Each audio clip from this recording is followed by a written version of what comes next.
তাজমহল শুধু প্রেমের প্রতীক নয়, এটি ভারতের ইতিহাসের গৌরব। কিন্তু সম্প্রতি মুক্তি পেয়েছে একটি সিনেমা, দ্য তাজ স্টোরি, যেখানে দেখানো হয়েছে তাজমহল নাকি আসলে তেজমহলায়, মানে একটি পুরনো হিন্দু মন্দির।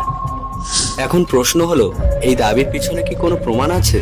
চলুন দেখা যাক সিনেমার কথাগুলো আর বাস্তব ইতিহাসের মধ্যে আসলে কতটা ফারাক। ताजमहल, ये देखिए मुगल वास्तुकला का शानदार अजूबा। कि क्या वाकई इन्होंने तो ऑलरेडी ताजमहल को मंदिर घोषित कर दिया। कहीं शाहजहां कंफ्यूज तो नहीं थे कि मैं मकबरा बनाऊं कि मंदिर बनाऊं? সিনেমায় পরেশ রাওয়াল অভিনয় করেছেন এক গাইড বিষ্ণু দাস নামের চরিত্রে। সে দাবি করে তাজমহলের নিচে নাকি 22টা বন্ধ ঘর আছে, যেখানে হিন্দু দেবদেবীর প্রতিমা লুকানো। আর ঠিক সেই কারণেই সে আদালতে মামলা করে সত্য জানার জন্য। এটি আসলে নতুন না, এর আগেও PN ওক নামে একজন লেখক 1965 এর দিকে বই লিখেছিলেন, তাজমহল দ্য ট্রু স্টোরি।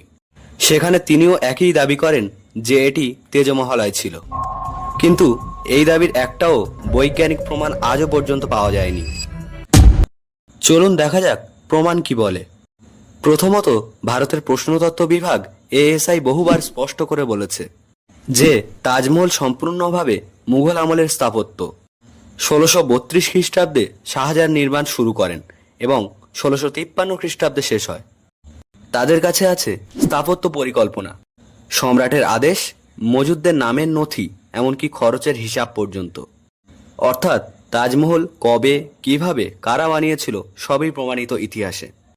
দ্বিতীয়ত, সিনেমায় বলা হয় 22টা বন্ধ ঘর, এর কথাটা ভুলভাবে ব্যাখ্যা করা হয়েছে।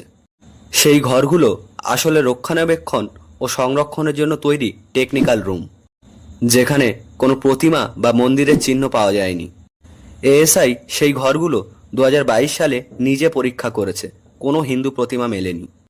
তৃতীয়ত, সিনেমায় বলা হয় তাজমহলে হিন্দু স্থাপত্যের নিদর্শন আছে, কিন্তু বাস্তবে এটা ইন্দো ইসলামিক আর্কিটেকচার, যেখানে ভারতের নকশা, পারস্যের শিল্প ও তুর্কি কৌশল মিলিয়ে তৈরি এক অনন্য ধারা। এটাকে কোনো একটি ধর্মীয় স্থাপত্য হিসাবে দেখা ভুল।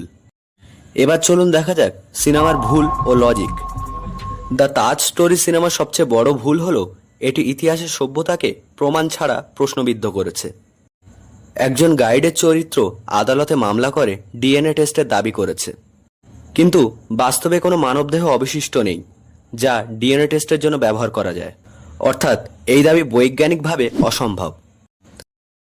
তাছাড়া সিনেমার পোস্টারে শিবলিঙ্গের প্রতীক ব্যবহার করা হয়েছে, যা জনগণের আবেগে আঘাত দেয় এবং ইতিহাসের বিকৃত করা আশঙ্কা তৈরি করে। পরেশ রাওয়াল নিজেই পরে এক সাক্ষাৎকারে বলেছেন যে সিনেমাটি বিতর্কের জন্য নয়, ইতিহাস নিয়ে প্রশ্ন তোলার জন্য, সেটাই দর্শকদের বুঝতে হবে। প্রমাণ অনুযায়ী তাজমহল বানানো শুরু হয় 1632 খ্রিস্টাব্দে। শাহজাহান আদেশ দেন তার প্রিয় স্ত্রী মমতাজ মহলের সমাধির জন্য। প্রায় 22 বছর ধরে 20,000 শ্রমিক ও কারিগর কাজ করে, আর এটি নির্মাণে প্রায় লেগে যায় 32 মিলিয়ন রুপি, যা তখনকার অর্থে বিশাল অঙ্ক।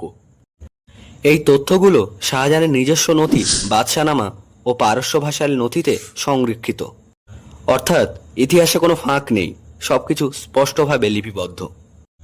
তাই তাজমহল শুধুমাত্র প্রেমের গল্প নয়, বরং এক স্থাপত্য, অলৌকিক ইতিহাস। সিনেমা হতে পারে কল্পনার, কিন্তু ইতিহাসে ভিত্তি হতে হবে প্রমাণ। যে তথ্যের কোনো প্রশ্নতাত্ত্বিক ও বৈজ্ঞানিক ভিত্তি নেই তা ছাড়লে বিভ্রান্তি বাড়ে, জ্ঞান নয়। তাজমহল আমাদের ঐতিহ্য, সেটাকে ধর্মের চোখে নয়, ইতিহাসের চোখে দেখা উচিত। আপনার কি মনে হয়, এই সিনেমা কি সত্যিই ইতিহাসের বিকৃতি নাকি সত্যের অনুসন্ধান? কমেন্টে জানাতে ভুলবেন না।